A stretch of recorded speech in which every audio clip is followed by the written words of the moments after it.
Shalom. Terima kasih untuk praise and worship. Baik Bapak Bu, kita akan sama-sama merenungkan firman Tuhan untuk hari ini. Untuk Bapak Ibu kali pertama hadir, selamat datang. Pastikan tidak langsung balik. Buat Bapak Ibu yang mengikuti online service juga, selamat mengikutinya. Untuk Anda yang onsite, kita sudah memasuki bulan Desember.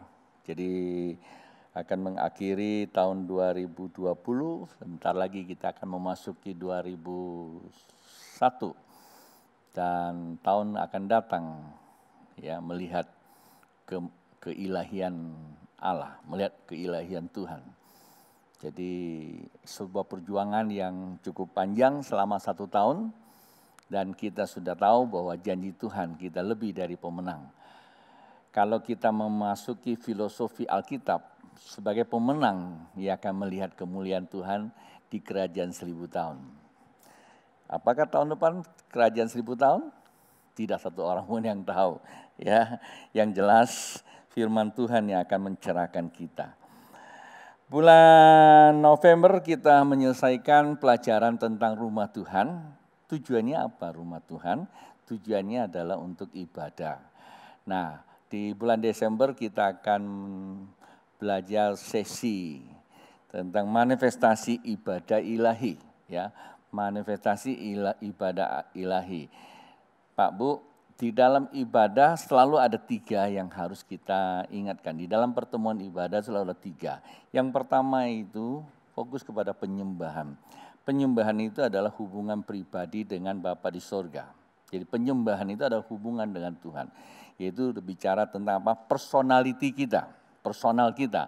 Itu adalah kalau saya menggunakan bahasa sosialnya itu adalah hak pribadi masing-masing yang tidak bisa dipengaruhi oleh siapapun. Nah, tentu ada landasan dasarnya. Landasan dasarnya itu enggak usah terlalu kita berneko-neko ya, panjang lebar mana. Ya, landasan dasar itu apa yang pernah terhilang di Taman Eden, kemudian itu dikembalikan oleh Tuhan Yesus. Manusia pertama menyebabkan ya kunci dasarnya hilang. Manusia yang kedua mengembalikan kunci itu kepada kita, yaitu kunci kerajaan Allah sebenarnya kalau Anda tahu di dalam Alkitab, yaitu Adam dan Hawa. Nah, apa itu? Kebenaran. Kebenaran di dalam perjanjian di Kejadian ya kita terhilang karena manusia pertama mengabaikannya. Tetapi di dalam Yesus itu nggak pernah hilang. Justru dia adalah produk kebenaran dan dia memperlihatkan kebenaran yang hakiki itu. Dan itu yang diwariskan kepada kita. Kejatuhan Adam menyebabkan dunia masuk kepada dimensi kegelapan. Kenapa? Dimensi ilahi adalah pada asalnya, pada mulanya adalah dimensi kegelapan. Pada mulanya langit dan bumi, Allah telah menciptakan langit dan bumi dan belum berbentuk, gelap gulita. Artinya kosong. Allah memisahkannya, ada terang dan gelap. Firman Tuhan. Nah, bayangkan Pak Bu, jikalau tidak ada firman di dalam kehidupan kita, apa yang terjadi? Ibaratnya ruani. Pada mulanya sudah dibangun tapi gelap gulita. Matikan saya listriknya, Anda akan bisa lihat itu gelap gulita. Itu gambaran seperti itu. Lalu elektrikal memberi terang, maka teranglah gedung ini, kita bisa baca, kita bisa lihat sana sini. Nah, itu gambaran. Tetapi ketika listriknya mati, gelap. Nah, itulah sebabnya bahwa manusia di dalam kegelapan. Nah, apa yang dikerjakan dalam kegelapan? Anda bisa bayangkan, di dalam kegelapan segala sesuatu itu dikerjakan hasilnya adalah hal yang tidak benar, tidak baik untuk manusia itu sendiri. Nah, datanglah Yesus, dia adalah terang yang membawa terang ilahi itu. Yaitu seperti ya, kita dijelaskan. Nah, kita tahu bahwa ibadah itu penting karena ibadah itu yang pertama hubungan dengan sang ilahi itu yang pernah hilang, ya. Yang mempertemukan kita kembali adalah sang ilahi itu sendiri jadi manusia, itu kebenaran ada Yesus Kristus. Yang kedua, di dalam penyembahan, Pak Bu, penting nggak penyembahan? Sangat penting, karena di dalam penyembahan itu akan terjadi sebuah pertukaran nilai. Atau dengan bahasa lain, pertukaran hidup. Kita akan mengalami hidupnya Allah. Bapak Ibu seringkali dengar bahwa satu bangsa akan berubah nilai bangsa itu melalui apa? Pendidikan. Maka hubungan pendidikan dan kebudayaan itu adalah dua hal yang tak terpisahkan. Ya, pendidikan itu mengajarkan nilai-nilai kebudayaan. Ya, mengajarkannya, menilai nilai-nilai kehidupan manusia itu sehingga menjadi budaya. Nah, karena budaya itulah menjadi komunikasi sosial. Kita tidak akan bisa mengenal kehidupan sosial masyarakat di sini, kita bisa tahu dari kebudayaannya saja. Jawa umpamanya ya. Kalau dia salam saja kita ini orang Jawa. Itu namanya kebudayaan menjadi apa? Alat komunikasi. Ya, itu melalui pengajaran. Maka transfer nilai namanya. Saya senang dengan satu statement seorang profesor berkata bahwa apapun alasannya pendidikan jauh lebih baik itu adalah tatap muka karena ada transfer nilai. Ya, jadi online ini adalah satu wadah alternatif, bukanlah hal yang sangat baik. Online itu hanya menjadikan manusia itu berpengetahuan, tapi sulit untuk menjadikan manusia itu berakhlak. Ya, revolusi akhlak lagi itu ya. Akhlak itu harusnya melalui apa? Transfer nilai. Ya, harus ada persekutuan. Di dalam Alkitab dikatakan bagaikan besi itu disatukan, harus ada satu konsekuensi, ada satu konsensus kesatuan, kemudian saling gesek, saling mempertajamkan, menjadikan orang itu berakhlak, ya, bermental dan bermoral yang sesuai dengan kebenaran. Saya kira itu. Dan yang ketiga, baru bisa kita amalkan. Jadi pengamalan itu adalah substansinya, bisa dirasakan oleh masyarakat banyak, oleh orang banyak. Kekristenan harus seperti itu. Tetapi hari-hari ini kita tahu dengan adanya pandemi, kekristenan itu kelihatannya bercahaya atau redup, ya, tergantung kita menilainya, ya. Kalau bagi kami sebagai hamba-hamba Tuhan melihat kekristenan justru mengalami sebuah dekadensi yang luar biasa, kemerosotan yang luar biasa dengan pandemi ini, ya. Tetapi justru dari situlah sebagian hamba-hamba Tuhan terus berintrospeksi, tidak boleh menyalahkan siapapun. Introspeksi di mana kesalahan. Ternyata kami berambil kesimpulan yang salah terletak kepada kami para hamba-hamba Tuhan. Terhanyut kepada dunia yang serba tidak menentu itu, sehingga kita tidak menekankan esensi daripada ibadah, tetapi terlalu banyak manifestasinya, ya, manifestasi. Salah enggak manifestasi itu, Pak Bu? Tidak salah sebenarnya. Manifestasi itu sebenarnya hanya merupakan alat untuk berkomunikasi. Tadi saya katakan manifestasi itu apa yang kamu buat itu menjadi situs, itu adalah budaya, itu alat komunikasi aja. Salah satu contoh salib umpamanya. Ini Natal nih ya, berapa hari lagi kita akan merayakan Natal. Itu adalah salah satu juga budaya. Salah enggak Natal itu? Tidak salah. Perayaan Natal salah enggak? Enggak salah saya katakan. Tetapi yang jadi masalah kalau Natal itu menjadi kultus, ya. Jadi menjadikan itu sesuatu yang gimana ya, itu dikultuskan, itu yang enggak boleh. Tapi Natal itu adalah sebuah pesta budaya aja sebenarnya. Budaya orang Kristen yang sudah terbangun secara turun-temurun. Nah itulah dikatakan situs atau budaya. Itu komunikasi. Seandainya Bapak Ibu di rumah sudah mempersiapkan segala sesuatu yang katakanlah yang ada pendekatannya dengan Natal umpamanya, hias rumah dengan pohon cemara dan sebagainya, tidak usah ngomong, orang akan bilang apa? Ini orang Kristen nih. Betul enggak? Kalau mobilnya sudah ada tampil salib, pasti orang bilang apa? Ini udah Kristen nih. Itu enggak masalah, itu komunikasi sosial. Tapi itu tidak bisa bawa dampak. Yang bisa dampak itu kalau ada gambar salib, begitu ada sesuatu turun lalu hidupnya itu yang penting. Maka hidup itulah yang menjadi penyembahan. Ada apa artinya rumahnya penuh dengan salib, penuh dengan hiasan-hiasan Natal, tapi tiap hari ribut kiri kanan. Ya kan? Tetangga tanpa sengaja mendeliver sampah, tapi kita malah mendeliver bangkai mungkin gitu ya. Mungkin tidak bangkai tikus, tetapi kata-katanya itu lebih dari bangkai. Ya kan? Terkadang loh ya, enggak semuanya seperti itu. Nah sebenarnya ini yang perlu diperhatikan. Contoh hari-hari ini, kita Kita ke gereja itu sudah komunikasi sosial bahwa kita beragama, kita ibadah. Ya Pak ya? Itu udah bagus itu. Tapi terkadang keluar dari gereja bawa bahasanya bukan jadi kesaksian, justru malah mempermalukan. Sesama Kristen ribut, yang buat damai itu satpam. Gara-gara mobilnya kesenggol. Coba bayangkan. Apakah itu sudah punya nilai? Nah, itu yang sangat penting. Bagaimana kita bisa ubah dunia? Nah, 3 hal itu sangat penting sekali Pak. Yang menentukan kita hidup bisa mengamalkan Kristus di tengah masyarakat itu ditentukan oleh namanya penyembahan. Oke, saya mesti harus masuk kepada materi saya minggu ini. Karena ini minggu pertama, sesi yang harus saya bawakan adalah imamat penyembah ilahi. Ya, imamat penyembah ilahi. Bilang sama samping kiri, imamat penyembah ilahi. Pak Bu, kalau kita mau bicara tentang soal penyembahan, bicara soal ibadah hari Minggu, kadang-kala kita mempunyai konotasi yang juga sudah agak sedikit keliru. Seakan-akan kita datang ke gereja hari Minggu itu datang untuk menyembah Tuhan. Persepsi seperti itu sebenarnya saya kalau berkata salah ya enggak juga.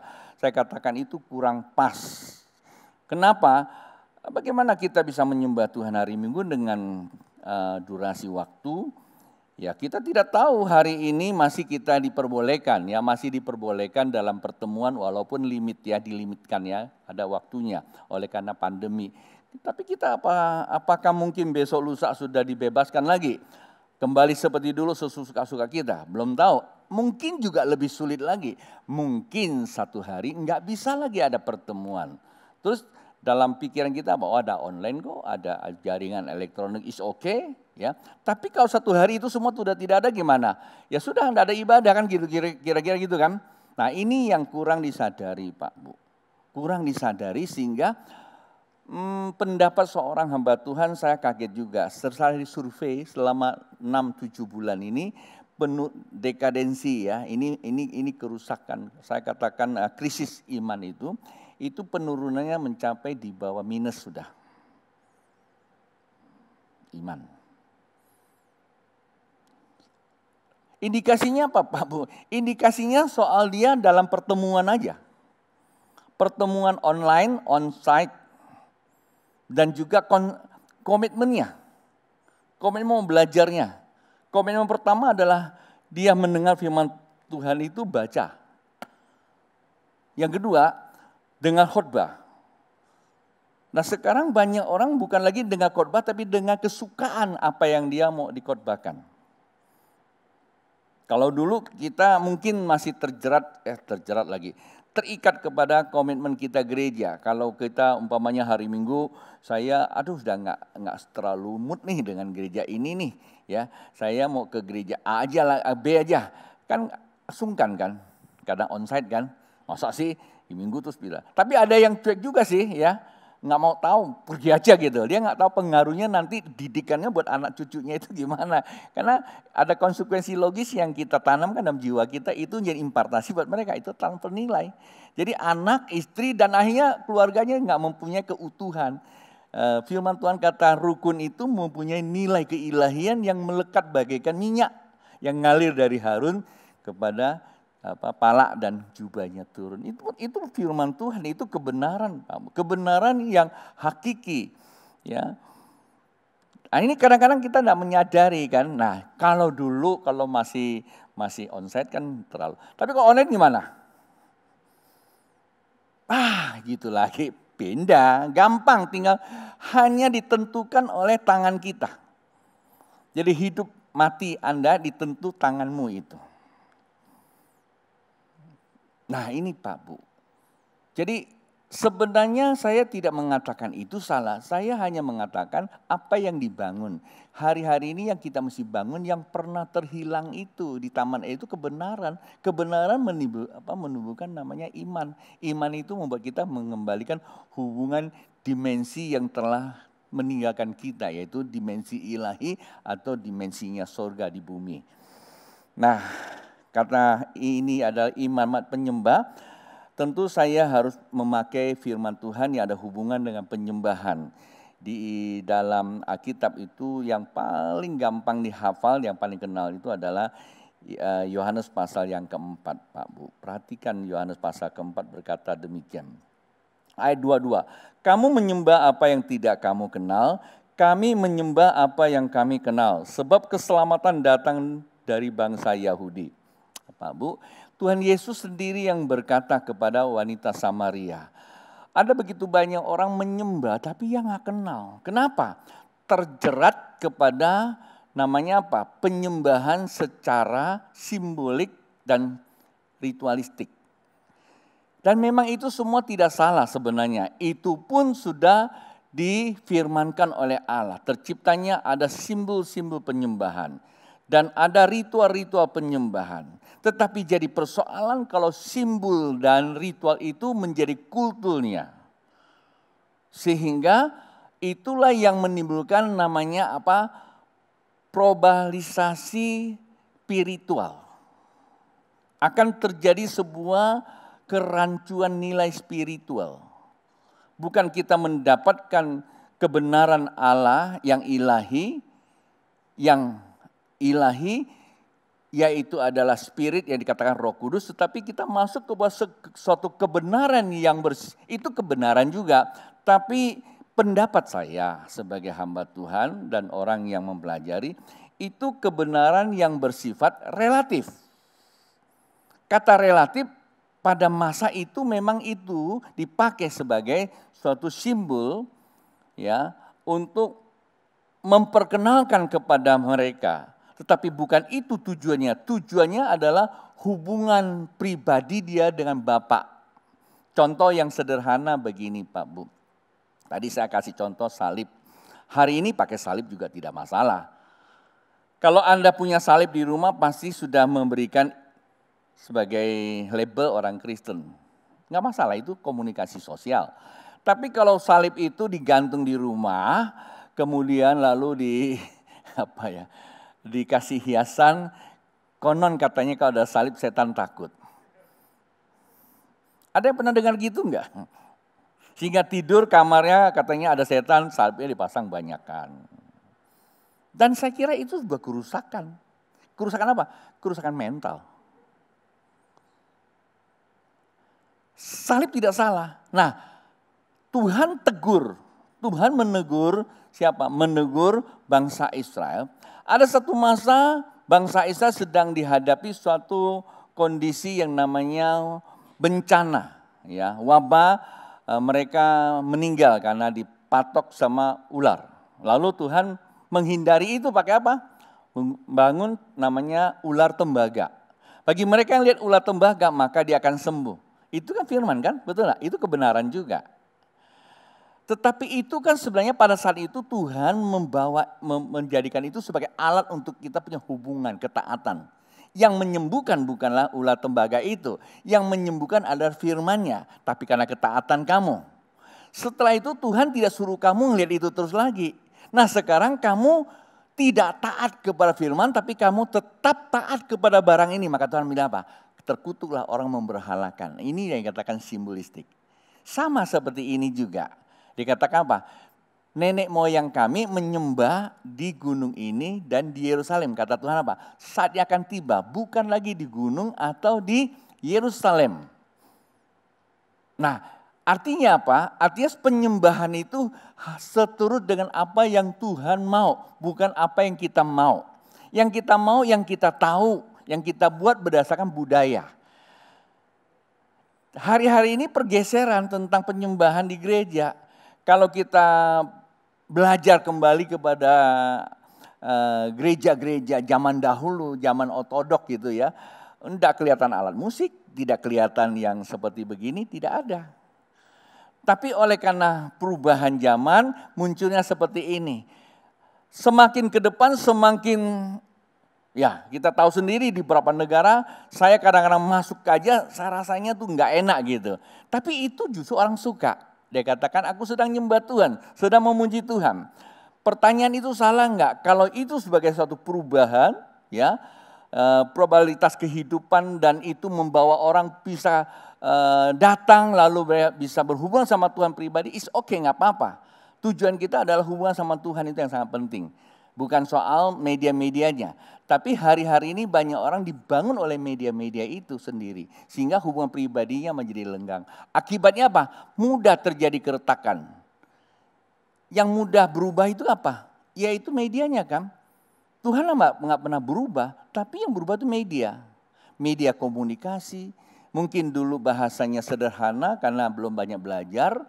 Ya cuma A, B, itu enak. Tapi tiba-tiba karena dia banyak belajar sehingga ada perubahan bahasanya. Bahasanya sebenarnya tujuannya adalah mendidik tetapi terkadang juga bisa menyinggung. Terjadi keretakan. Saya punya adik, sebelum dia belajar dia akan menurut sekali. Setelah dia pulang dari belajar dia kurang ajar. Saya bilang sama dia, lo nggak boleh begitu. Karena diajarin seperti itu. Nah ini kadang-kadang bisa terjadi. Sebenarnya belajar itu nggak salah, boleh-boleh saja. Tapi tujuannya membuat kita semakin dekat dengan siapa? Dengan Tuhan, harusnya gitu. Maka ada namanya simbol-simbol itu. Nah saya ajak kita untuk melihat, Alkitab katakan bahwa kami menyembah apa yang kami kenal, itu kata pertamanya penyembahan itu titik tolaknya adalah pada pengenalan. Bilang pengenalan. Jangan lupa di kalimat kedua dikatakan sebab keselamatan datang dari bangsa Yahudi. Ini bicara tentang apa? Simbol. Ya, simbol. Tuhan Yesus juga melaksanakan karena simbolistik itu Tuhan sendiri yang perlihatkan contoh ibadah. Contoh ibadah itu adalah perjanjian bangsa Israel tentunya, ya, penyembahan bangsa Israel. Nah, penyembahan Israel itu tidak ditukar, tidak diganti sama Tuhan, tidak dirombak, tetapi digenapi. Jangan beranggapan dulu penyembahan bangsa Israel itu salah, tidak, itu benar. Tetapi yang itu digenapi oleh Tuhan. Kita tidak perlu lagi masuk kepada era itu, tapi ada era Tuhan Yesus. Tapi apa yang Tuhan Yesus ajarkan kepada kita, sebenarnya kita juga melakukan seperti yang difirmankan kepada bangsa Yahudi itu, yang dilakukan itu. Contohnya di dalam Ibrani pasal 9 ayat 11, di sini dikatakan, tetapi Kristus telah datang sebagai imam besar untuk hal-hal yang baik yang akan datang. Pada masa itu, ya, Tuhan Yesus sedang bicara tentang akan datang. Artinya Yesus dia ada satu pribadi menggenapi masa lalu, membuka pintu masa akan datang. Masa lalu itu adalah ibadah bangsa Yahudi sebagai runtutan keselamatan. Masa akan datang adalah ibadah Kristus. Nah, kata Kristus ini sebenarnya bukan kepada orang Kristen, tapi kepada seluruh umat manusia, termasuk bangsa Yahudi. Ia telah melintasi kemah yang lebih besar dan yang lebih sempurna, yang bukan dibuat oleh tangan manusia. Di sini perlu diperhatikan. Alkitab katakan bahwa Yesus melintasi kemah yang lebih besar, berarti ada kemah. Ini digambarkan masa lalu, ya, kemah Daud, ya, tabernakal, ya, atau bait suci Salomo, ya. Yang lebih besar, lebih sempurna, yang bukan dibuat oleh tangan manusia, berarti ada pergantian. Jadi tidak dibuang, tetapi digenapi, diganti seperti itu. Ya, artinya bukan ciptaan termasuk ciptaan. Lalu ayat 12-nya, dan ia telah masuk satu kali untuk selama-lamanya ke dalam tempat yang kudus, bukan dengan membawa darah domba jantan, darah anak lembu, tetapi dengan membawa darahnya sendiri, kasih garis bawahi, dan dengan itu ia telah mendapat apa? Kelepasan yang kekal. Jadi setiap iman untuk masuk ke ruang maha kudus, pertama dia mesti mengalami kelepasan pribadinya dulu. Karena manusia telah terjual, tertakluk kepada hukum kerajaan setan di Taman Eden. Ya, kenapa seperti itu? Masih ingat nggak waktu Tuhan Yesus berhadapan dengan iblis di dalam kitab Matius dikatakan, ya, Matius pasal 4 tentang pencobaan itu. Bila mana engkau menyembah kepadaku, maka seluruh bumi ini kuserahkan kepadamu yang kuterima. Nah, iblis itu mengambil alih. Kenapa? Kalau bicara dalam peperangan kehidupan, manusia pernah kalah dengan setan, yaitu Adam dan Hawa. Maka kerajaan Allah yang tadi diserahkan kepada manusia pertama telah berpindah kepada setan. Siapa yang bisa mengalahkan? Tidak ada. Yesuslah yang melepaskannya. Selama Yesus belum datang, seluruh penyembahan itu di bawah hukum itu. Maka dia perlu melepaskan dirinya masuk ke dalam. Kalau enggak lepas, potong lembu, potong domba untuk melepaskan diri supaya tidak bawa kutuk. Kalau dia bawa kutuk masuk ke dalam, ina ilahi gitu loh ya. Enggak akan keluar-keluar lagi, ini imam besar. 1 tahun 1 kali. Kenapa? Karena hukum ini berjalan terus. Hukum Taurat berjalan terus, itu sangat spesifik. Kalau Bapak Ibu mempelajari tentang imam besar, itu luar biasa. Bagaimana mereka menyucikan diri. Saya kemarin sepintas lalu dengar anggota KPU ya. Ya KPU bagian apa itu, saksi-saksi segala macam itu. Ya, mereka itu begitu CD swab ya, berapa hari kemudian kenyatakan itu sudah negatif, kemudian mereka diisolasi, nggak boleh ketemu siapapun di satu ruangan. Sampai hari H baru dikeluarkan untuk bertugas. Kenapa? Kalau hari ini swab dikatakan negatif, tapi dia masih pergi sana ke sini kan nggak tahu. Ya kan? Di waktu mau naik pesawat di tes negatif, tapi ternyata turun dari pesawat dites lagi positif. Nah kan bisa saja sepanjang jalan itu kira-kira gitu kan. Nah, untuk mencegah virus itu seperti itu. Imam besar zaman dulu lebih dari itu kalau Anda pelajari. Sebagaimana Esther mau ketemu dengan sang raja, itu bagaimana mereka dianya disterilkan. Nah, Pak Bu, Tuhan Yesus lakukan itu juga. Tuhan Yesus lakukan apa? Ini menggenapinya. Maka dikatakan apa? Tetapi bukan dengan darah domba, tapi dengan darahnya sendiri. Kenapa? Karena darahnya itu kudus, karena dia bukan dilahir dari seorang pria atau keinginan seorang pria, tetapi dilahirkan karena kehendak Bapa melalui wanita, ya, perawan Maria itu. Untuk melepaskan. Nah, karena itu dia mengembalikan apa? Mengembalikan keimamatan. Ya, mengembalikan imamatan dan melepaskan keterikatan. Nah, itulah sebabnya di dalam Kolose pasal pertama, perhatikan sendiri di sini lagi, perhatikan Pak Bu. Kolose pertama 13, ia telah melepaskan kita dari kuasa kegelapan dan memindahkan kita ke dalam kerajaan anaknya yang kekasih. Tuh perhatikan di sini. Karena Yesus mengalahkan pekerjaan iblis, menaklukkan kekuasaan kerajaan kegelapan, kalau dengan bahasa sosialnya dimerdekakan. Telah merdeka, kerajaan Allah datang. Nanti kita akan masuk ke sini pada sesi-sesi berikutnya. Kerajaan Allah datang, yang tadinya bertobatlah sebab kerajaan Allah sudah datang. Kenapa? Sang penguasa sudah dikalahkan, sekarang rajanya sudah kembali lagi, namanya Mesias, ya, yaitu adalah Yesus itu sendiri. Kemudian di 14, di dalam dia kita memiliki penebusan kita, yaitu pengampunan. Kita diampuni, bukan kita berbuat baik. Berbuat baik nggak bisa menyelesaikannya. Kita diampuni. Lalu apa? Lalu kita bisa menyembah. Penyembahan kita bukan lagi seperti bangsa Yahudi, walaupun kita mempunyai runtutan bangsa Yahudi. Di mana kita tetap menggunakan bait Allah juga. Wahyu pasal 11 ayat 19. Maka terbukalah bait suci Allah yang di sorga, dan kelihatanlah tabut perjanjiannya di dalam bait suci itu, dan terjadilah kilat dan deru guru dan gempa bumi dan hujan es yang lebat. Ini kitab Wahyu membukakan kepada kita bahwa sesungguhnya apa yang dibuat oleh Musa itu adalah gambaran apa yang ada di surga. Itu hanya simbol. Sebagai komunikasi spiritual. apa yang ada itu sifatnya sementara, tujuannya supaya kita punya hubungan dengan bait suci Allah yang sesungguhnya di sorga. Gitu loh. Tetapi karena ini digenapi oleh Yesus, maka sekarang hubungan kita kemana? Hubungan kita langsung kepada Sang Ilahi itu sendiri. Bapa itu dan imamnya, imam besarnya adalah Yesus Kristus Tuhan kita. Lalu sikap kita di dalam penyembahan itu apa Pak Bu?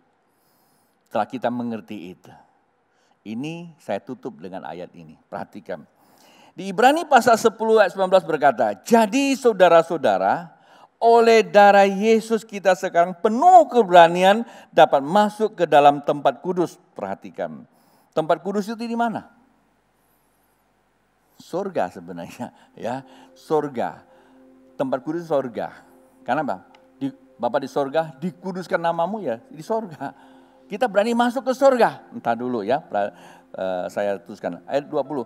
Karena ia telah membuka jalan yang baru dan yang hidup bagi kita melalui tabir, yaitu dirinya sendiri. Jadi kalau dulu tempat kudus, maha kudus itu di ruangan paling belakang ya. Dan itu sudah tidak ada. Tapi itu sudah gambaran surga. 21. Dan kita mempunyai seorang imam besar sebagai kepala rumah Allah. Berarti di situ. Tempat kudus di mana? Di surga. Karena itulah Tuhan Yesus mengajarkan mereka, kalau kita doa, harus doa di tempat kudus, harus doanya sampai ke surga. Cara gimana? Caranya kita harus dibebaskan dari satu kerajaan dulu. Kita harus dilepaskan dari kerajaan kegelapan, pindah kepada kerajaan anaknya, mana kerajaan Allah. Maka doa itu berkata, ketika kerajaan Allah turun, maka sorga ada di bumi. Jadi bukan kita masuk ke sorga, sorga ada di bumi. Maksudnya apa?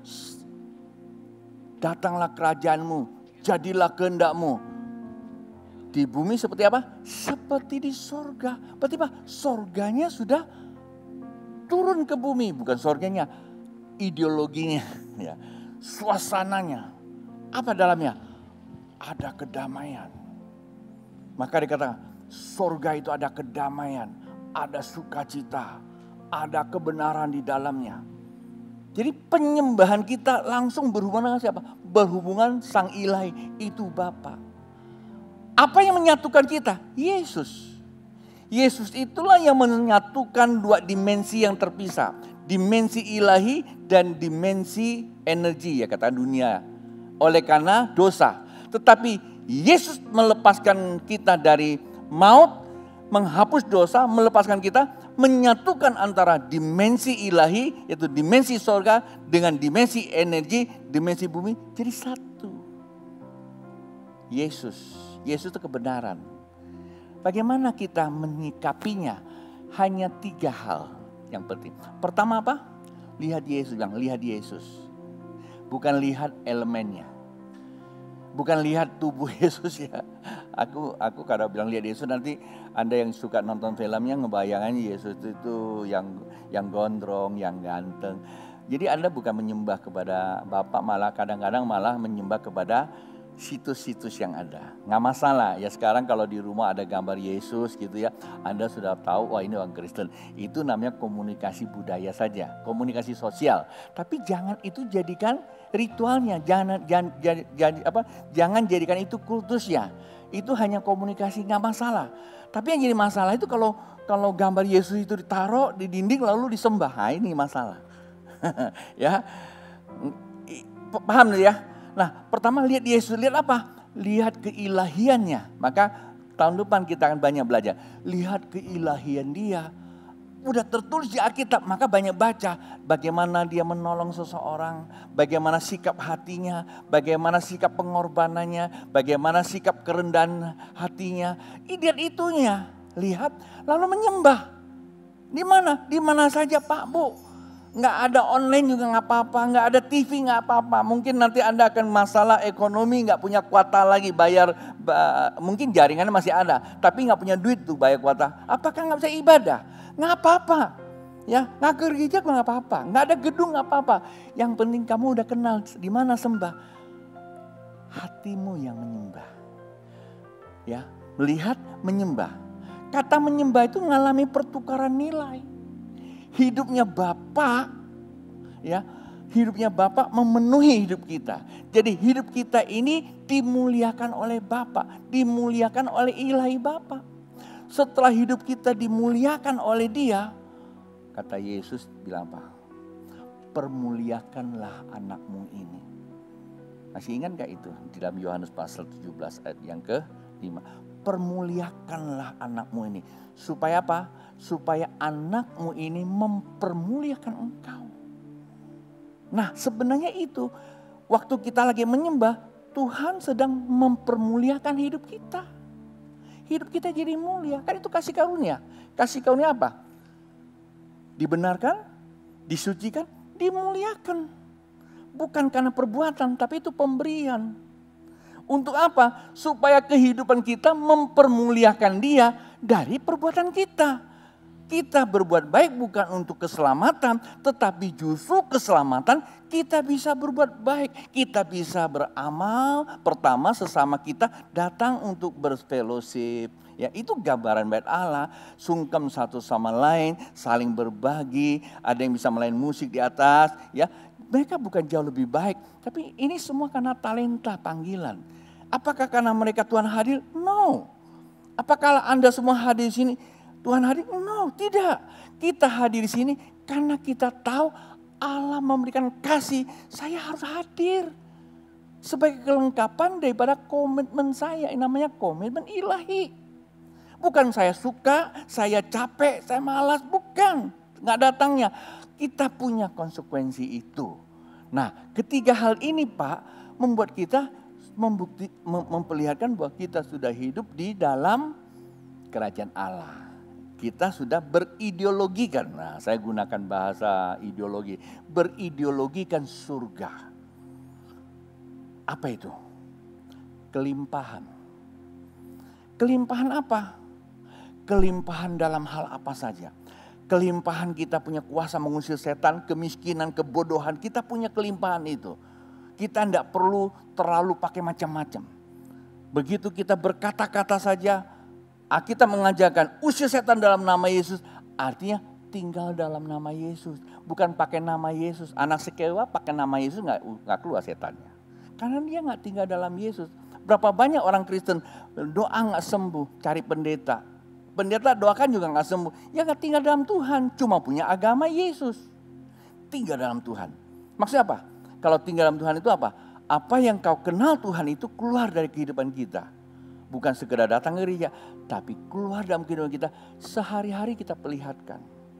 Pandemi bukan masalah, COVID-19 bukan masalah. Yang jadi masalah, pengenalan kita akan Allah. Jika pengenalan kita akan Allah itu benar, saya mau katakan justru lihat pandemi ini kita semakin dewasa, semakin tumbuh keimanan, semakin jadi berkat. Mari bangkit berdiri, katakan, ku masuk Roh Maha Kudus.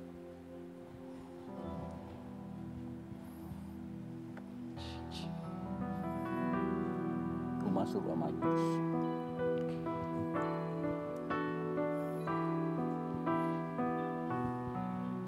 Ku masuk ruang Maha Kudus dengan darah anak domba. Ku masuk dengan hati tulus menyembah yang maha kuasa.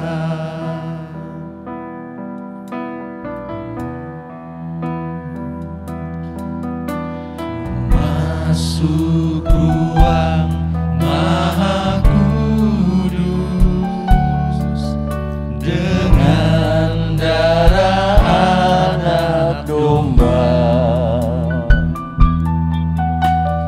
Masuk dengan hati tulus menyembah yang maha kuasa. Oh haleluya. Dari hati yang dalam Papu, dengan pengenalan yang utuh. Lihat Yesus, lihat perbuatannya. Yang pertama, lihat. Pertama, kita kenal dia. Lihat, pertama kita memutuskan menjadi orang Kristen. Pastilah dia ada di situ. Mungkin kamu waktu itu sedang sakit, ada kesembuhan. Mungkin dokter kasih obat, tapi lewat peristiwa itu engkau jadi orang Kristen. Artinya, lihatlah di situ Yesus masih ada. Bukan melihat wajahnya, tapi lihat perbuatannya. Bilang sama dia, Tuhan terima kasih. Mungkin waktu itu engkau sedang dalam keadaan jatuh, lagi gak punya apa-apa. Saat itu Yesus ada di situ, engkau bangkit kembali. Lihat itu, ngalami pertukaran nilai itu, ngalami energi itu.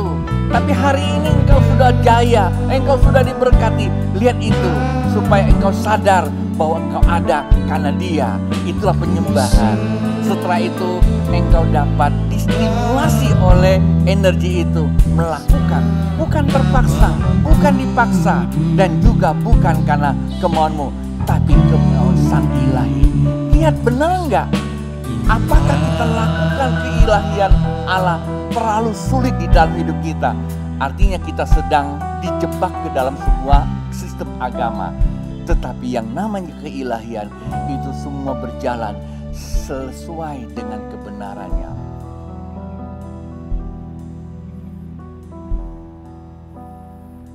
Angkat roti ini, Pak Bu. Sebab apa yang telah kuteruskan kepadamu telah aku terima dari Tuhan. Yaitu bahwa Tuhan Yesus pada malam waktu ia diserahkan mengambil roti. Dan sesudah itu ia mengucap syukur ke atasnya. Ia memecah-mecahkannya dan berkata, inilah tubuhku yang diserahkan bagi kamu. Perbuatlah ini menjadi peringatan akan aku. Demikianlah juga ia mengambil cawan sesudah makan. Lalu berkata, cawan ini adalah perjanjian baru yang dimeteraikan oleh darahku. Perbuatlah ini setiap kali kamu meminumnya, menjadi peringatan akan aku. Sebab setiap kali kamu makan roti dan minum cawan ini, kamu memberitakan kematian Tuhan sampai ia datang. Jadi barang siapa dengan cara yang tidak layak makan roti atau minum cawan Tuhan, ia berdosa terhadap tubuh dan darah Tuhan. Karena itu hendaklah tiap-tiap orang menguji dirinya sendiri, dan baru sesudah itu ia makan roti dan minum dari cawan itu. Karena barang siapa makan dan minum tanpa mengakui tubuh Tuhan, ia mendatangkan hukuman atas dirinya. Sebab itu banyak di antara kamu yang lemah dan sakit, dan tidak sedikit yang meninggal. Kalau kita menguji diri kita sendiri, hukuman tidak menimpa kita.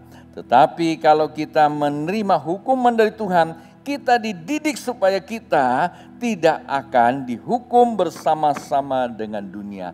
Jikalau hari ini pandemi merupakan sebuah hukuman sistem kehidupan dari Tuhan, maka tujuannya mendewasakan kita supaya kelak tidak serta dihukum Tuhan atas kerusakan dunia yang dibuat oleh orang jahat. Angkat roti ini, selidikilah seluruh keberadaanmu. Jangan engkau lakukan tanpa engkau mengakui di hadapan Tuhan. Jangan engkau berjalan dalam kehidupan tanpa engkau melepaskannya, karena ada konsekuensinya. Bapa di sorga, kuduskan dan sucikan roti ini sebagaimana janji firman Tuhan. Kami menerima karena kami akan alami perjanjian Tuhan. Di dalam nama Tuhan Yesus, mari kita makan bersama.